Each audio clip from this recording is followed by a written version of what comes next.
How's everybody doing?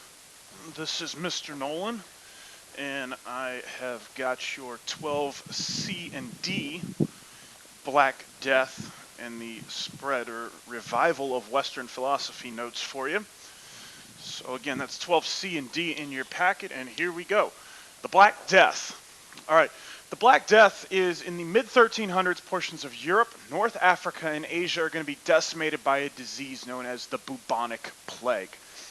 It received the name Black Death because it would cause your lymph nodes to swell. They would press up against your skin and bruise it, and so you'd see black splotches on your skin if you had the disease. Nearly a third of the population of Europe is going to die in a 4-year span as a result of this disease. About 25 million people at the time. So for those of you who are confused about numbers, imagine if you're sitting in class with 30 people, 10 of them got up and walked out. Those are the people that would die. But this wasn't just in your class, this was all of Europe. The plague is originally going to come from Asia, and it's spread via trade routes to other parts of Asia. So it actually originates in Mongolia and is going to spread from there to the Muslim world. And then in the year 1347, it's going to reach Italy.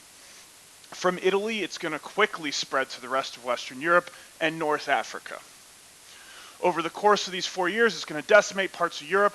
After its preliminary outbreak, the plague is going to return from time to time, but it's never as severe as it was at first. Okay? What we need to know about bubonic plague is it's not an airborne disease. It's not like the cold or the flu or Ebola. It is spread by fleas that are carried on rats. Okay, so it wasn't actually the rats, it was the fleas that were on the rats. Now, while this may seem gross to you and you wonder how this would be a problem or why anyone would ever get this disease, most people at the time had lice and fleas because they did not bathe. The lack of bathing promoted the spread of disease. If you remember when we talked about the Romans, we talked about one of their largest public health things was the idea of taking a bath once a week. Okay? Europeans in the Middle Ages did not do that. They were worried about surviving and putting food on their table on a daily basis. Okay? Bathing was not a high priority. So because of that, again, most people have lice and fleas, and when you've got crawly things in your hair and shoulders, you don't realize what's good for you and what's bad for you. So these fleas are going to get carried over on rats from Asia, and they're going to spread throughout Europe. And when they bite you, you catch the plague. Also, the other thing, and none of you have probably seen a rat because rats happen to stay near trash or things like that. Well, in Middle Ages Europe, they didn't have dumps or waste management services. They just threw their trash in the middle of the street, which is where the rat population would grow. So the rat population was around the commoners. Okay? And this is why the plague had spread so much then, but it's less of a factor now. It's not that we have found a cure. It's that the things that cause the spread of bubonic plague are no longer major factors for us. As a world, we bathe pretty well. We're not as exposed to rats as we were back then. Okay? Impact of the Black Death. You're going to see a steep decline in population. As I said, a third of the population is going to die. A couple of other things that are going to happen.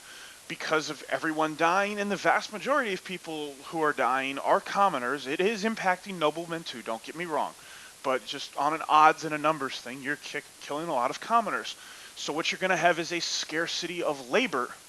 Okay, without people to work the fields or work jobs, production is going to decrease, and it's going to cause prices to rise. Goods become more scarce, therefore they become more expensive. So now you've got poor people who are going to start to starve because they're not going to be able to access food, which also is going to help spread the disease because you don't have the nutrition necessary to fight it. Trade's going to decline with higher prices and a lack of production. Think way back into October when we first talked about our first trade. You had to have surplus to trade.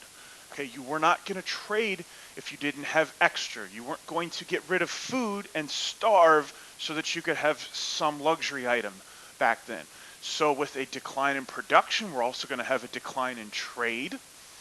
Towns are going to eventually be freed from feudal obligations. Feudalism was still alive and well. Okay, But peasants are going to see themselves dropping dead in the streets and the noblemen sitting around doing nothing, and they're going to start to revolt. So we're going to see some of the end of feudalism here. And the other thing that's going to happen here, guys, is we're going to see a decline in church influence. Okay? And I've got no better way to say this than to make it as blunt as I can. Okay? People are praying to God for help. They're praying to God to make the plague stop, and he wouldn't. And their prayers were not answered.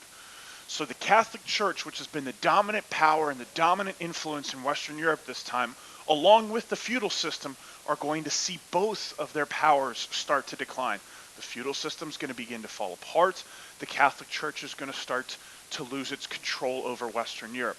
And this chart down here at the bottom is a population chart for Europe. So as you can see there, it takes almost 200 years for the population to recover from the Black Death to the level that it had been. It's a long period of time. It's a major, major, major thing, and you need to understand that.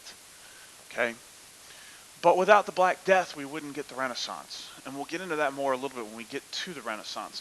A couple of things real quickly. Preservation of old knowledge. We've talked about this multiple times this year, but just to hit it again real fast. In the Middle Ages, education was largely confined to the clergy. Okay, the masses are uneducated. The nobility was concerned about feudal obligations, making the feudal system work and making sure they stayed in power.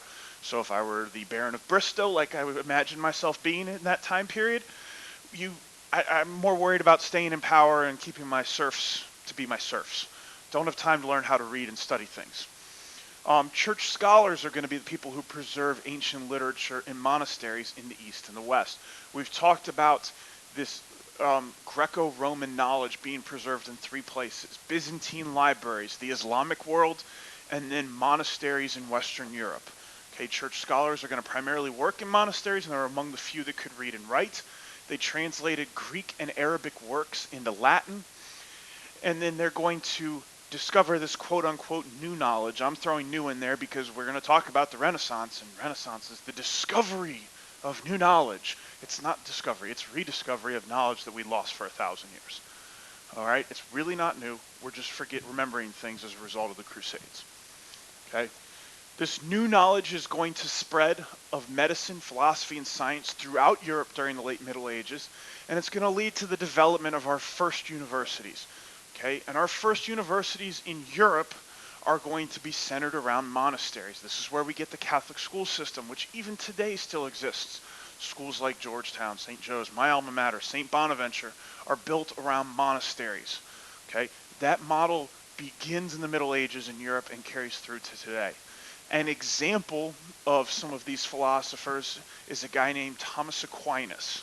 Okay, those of you in your Philosophy 101 classes will have to read him. What Thomas Aquinas did is he was a monk, and he combined Aristotle's logic with Christian thought. So he used Aristotle's logic to justify Christian teachings.